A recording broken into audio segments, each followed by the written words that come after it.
Hello friends, last class I started with the laser diode, which is one of the light source application, which is one of the light source application for optical communication. For optical communication, you can use two different devices for as a light source. One is the laser, one is the light emitting diode. So, what are the advantages of the laser? Which I have already discussed in the last class. So, there are the various types of lasers. Are there? The lasers that mainly based on uh, that mainly based on the uh, stimulated emission. Okay, so in case of the light emitting there will have the spontaneous emission, but in case of the laser diode, it will have the stimulated emission. Okay, so you can design the laser for the active media, the feedback pumping, and the active media feedback phenomena pumping. These are the principles to maintain to activate laser diode. Okay, so you can design the laser to in various way, various design considerations are there for making a high output laser diode. So there is a one laser that is the Fabry-Perot laser, and today I will discuss the two laser diode. One is the Fabry-Perot laser, and another is the distributed feedback laser. So what do you mean by the Fabry-Perot? The design consideration for both the Fabry-Perot and the distributed lasers are totally different, but the main principles are same. We have to achieve the coherent light, which will have the high power. Okay, coherent light means the if you draw the intensity versus the wavelength graph, so you will get the narrow response. And the only few single frequency or the few frequency bands should be there for case of the coherent, and all the for all the wavelength light will be emitted with the same phase. Okay, all the wavelength light will be emitted with the same phase. Okay, the Fabry-Perot laser is one of the laser structure which can be designed using the semiconductor. Means suppose this is a uh, media. Okay, this is a system for laser. So this is the Fabry-Perot laser. Instead, you will have the semiconductor from it. All the semiconductor materials will be there, and there will be the active layer, and apart from the active, others the layer will be the which will produce to generate the electron and photon and optical confinement, electron confinement both should be there in case of the laser also. So the optical confinement and electron confinement both principles should be presented inside the LED as well as the laser. Okay, so here optical confinement is more as compared to the light emitting diode. Okay, so that means for this case we need to achieve the coherent light, which I have already told using the process of stimulated emission laser, the based on the stimulated emission. Okay, so in next diagram, slide and show the diagram. So here you can see, so this is you can see the three layer, the other two layer are the confining layer, confinement layer. So this in the LED also you have seen the such kind of the structure. So middle layer is it's called the cavity layer or the active layer or active media. This middle layer. Okay, this middle layer is the active layer, right? So the two mirror will be there in the both side. You can see there is one mirror there in the front side. There will be one mirror. There, this will be the high reflectivity and this will be the partial reflectivity, because the electron that will move forward, front and the back, and once some reflectivity is matched, then only the all the photon will come out. So before that, there will be a criteria. Before that, the photon will not come out from the device. Once some photon match to the reflectivity, then the photon will come out from the device. Okay, so inside this system, whatever the layers are there, these are based on the semiconductor only, right? So this is about the structure. So for achieving the coherent light, we have to maintain one resonant mode or the fundamental mode. Therefore, the name is the Fabry-Perot resonator. What is the resonator? What do you mean by the resonator? So that means inside the resonator, so some wavelengths will be follow the standing wave. Okay, so some signal will be moving front and it will moving back. Okay, which follow the standing wave. Right, so it is more force and back oscillating. Something will be oscillating inside the device. For that, it will create on resonance frequency. So all the signal will be overlap with each other, and it will create a constructive interference. So from this, if we add all the frequency, so they will get the maximum effect. Summation of the all the If you sum, okay, all the frequencies, so you will get all the signal, you will get a one response. That is the constructive interference. This response will be higher than the individual response. This is the constructive interference. Okay, so in this way you can get the high power laser output, high intense or high intense laser output. So this is the so the output will come out from this area. This is the laser spot. So due to the constructive interference, you will get the high intense light. So how it can be achieved?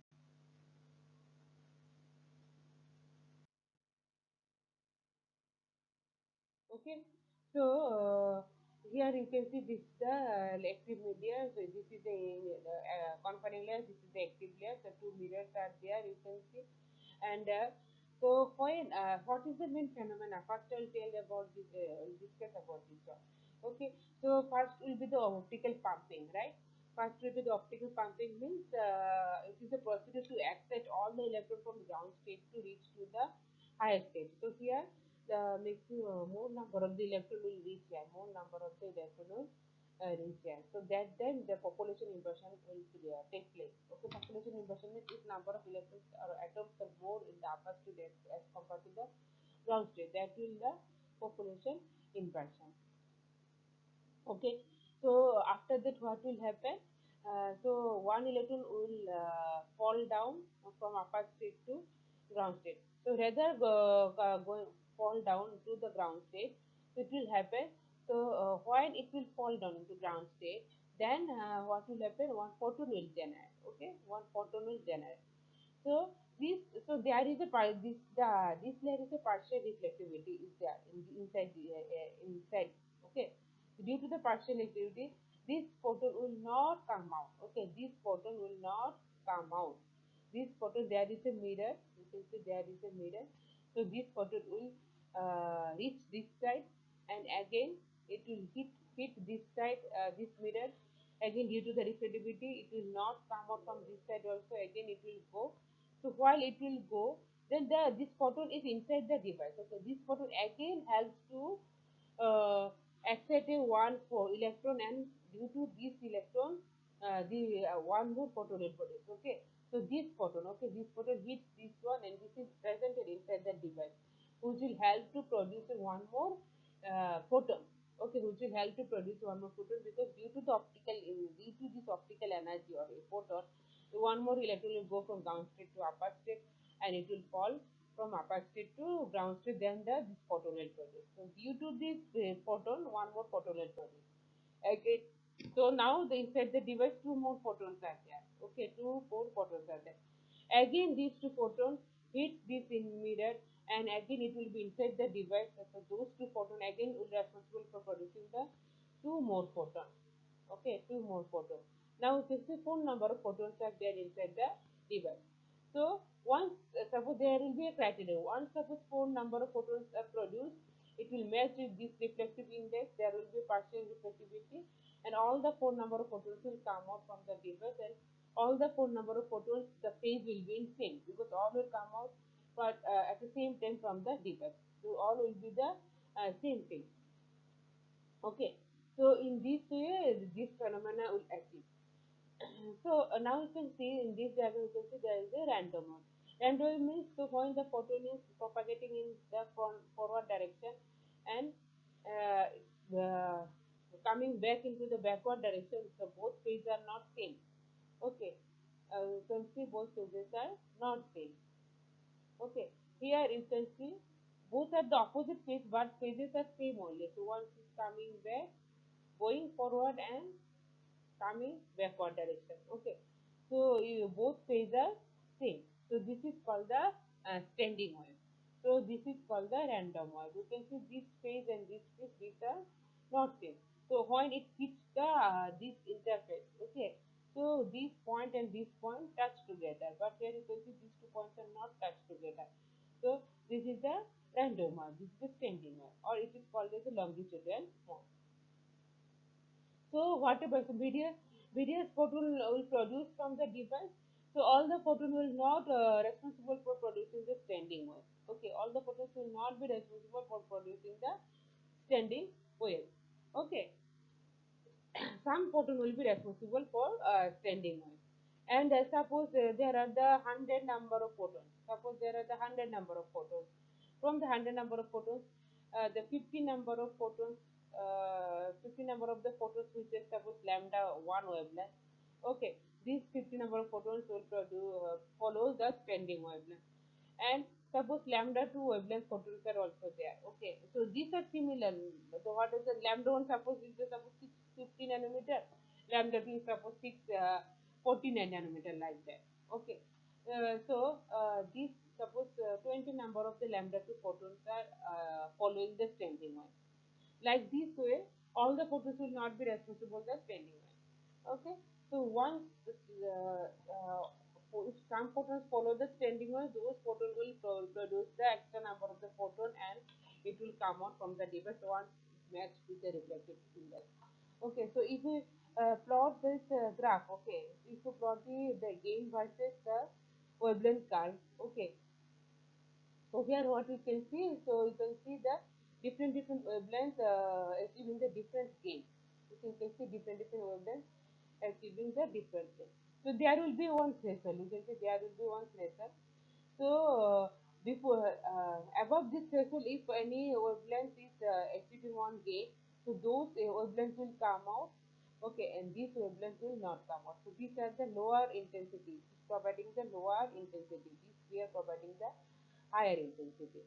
Okay, so instead of getting the broader response, now you will be getting the narrow response from the device. Okay, narrow response from the device. This will be the loss. This wavelength will be the loss. This will have the few amount of photons are following the standing wave.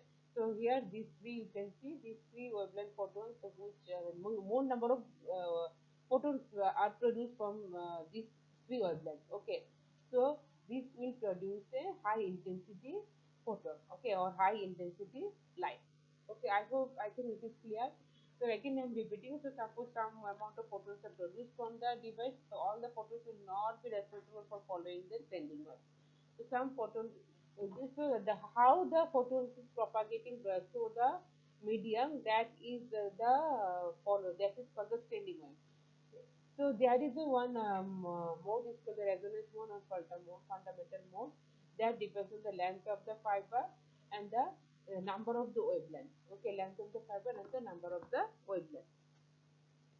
Okay, so some wavelength will consist of the 50 number of photons, some wavelength consist of the 20 number of photons, some wavelength consist of the again 20 number of photons.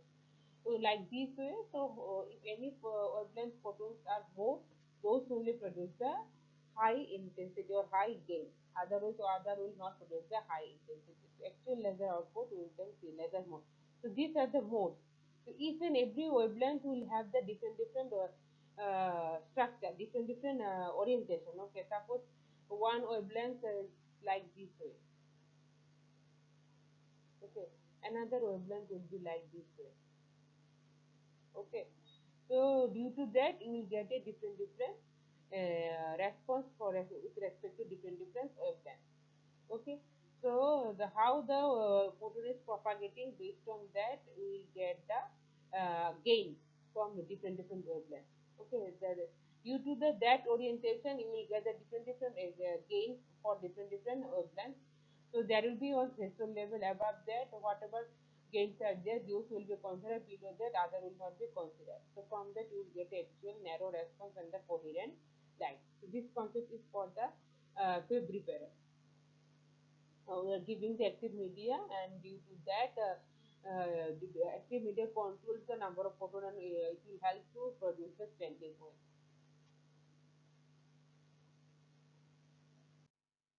Next, this already I told, the pumping is required, the stimulated emission process should be maintained, and the resonance and amplification. So once the multiple number of photons will come out from the device, this process is called rather coming out the single amount of the photon, the 10 amount of photons are coming out at the same time due to the resonance phenomena or due to the active phenomena or feedback phenomena. This concept is called the resonance and amplification. Due to the mirror, this thing can be possible. The amplification and the resonance can be possible due to the mirror. and then after that the output will come out from the device once it matches with the perfect reflectivity mirror. Okay, so this is the optical coupling. So this four already I discussed while drawing the diagram. Next is the distributed feedback laser. Okay, the distributed feedback laser in this structure you can see this, there is one grating. Okay, on the multiple slots are there. You can see multiple slots are there. So main structure is almost same. There will be the confinement layer, and in between confinement layer there will have the one active layer. Now you can see above the confinement layer there is a one layer. This is called the corrugated feedback grating. You can see the periodic gratings are there. See, periodic some slots are there. That means the reflectivity is not constant here. So there is one reflectivity. So due to the curvy nature, there will be one reflectivity like that. So it is given such a way that the reflectivity is maintained. Periodic variation of the reflectivity is there in this here. This is called the Bragg gating. Okay, the optical resonator structure is due to the incorporation of the Bragg gating or periodic variation of the reflecting index into the multi-layer structure along the length of the diode. Due to that, the distributed feedback phenomena happen. So that means here the in the previous case the feedback is possible due to the two reflectivity based mirror. Here feedback is possible due to the Bragg gating concept. Due to the Bragg gating concept. Okay, so the structure this I have already told the how the structure will be designed. Some corrugated feedback grating should be there. The reflective index will be changed after a certain period of time. This is the bracketing concept. So what is the bracketing? The reflective index will be periodically changed. So what is the concept here? Okay. So what will happen? Suppose in the device, suppose again that some one photon will produce, one photon will produce. Okay. So this photon, so there is a the grating structure. Okay. So this photon rather hitting the hitting on the mirror metal, this photon will hit those interface, corrugated interface. Okay, and it will reflected from those interface. Again, those photon will presented inside the device only, and this photon, okay, this photon again is responsible to produce the one photon. Okay, so the grating ensures that one light is wavelength close to the grating wavelength which is strongly reflected. So the photon wavelength that should be matched with the Bragg wavelength. Okay, Bragg wavelength I can calculate it from the periodic structure. Uh, there is a formula for the Bragg wavelength. So it match, then the photon will be hit and the come back from the interface. Okay, and it will be presented inside the device only and amplify with the cavity. That means whenever photons will produce, so all the photons rather coming out from the device, those photons will hit the structure, hit the structure. Again, it will be moving into the device, and all the photons will come out from the same time, from the at the same time from the device. Okay, so that's why the amplification may happen. Okay, so this is the normally the single mode, single type of orientation or configuration is there for case of the distributed feedback laser. So when the light applied to the laser, the activity generates light to the electromagnetism. So when you give the electric energy, then only due to the electrical energy, the electron will go from ground state to upper state. Then again it will come back from the upper state to ground state. Then only the photon will produce. And these photons, the Bragg grating reflects light at a Bragg wavelength. So the whatever lights are photons are matched with the Bragg photons, those photons will be reflected from the device. All the photons first hit the interface, and at the same time both will reflected from the interface, and all the photons will come out from the device, which will produce the amplification, which will responsible for the light amplification. Okay, the partially reflective nature of the grating also allows the portion of the light will be come out from the device. This is the there is no concept of the mirror. So there will be a concept of the Bragg grating structure or corrugated grating structure. Okay, so due to that the wavelength will hit the interface and it will come back from the interface, and at the same time all the photon will come out from the device. Okay, this is the concept of the distribution.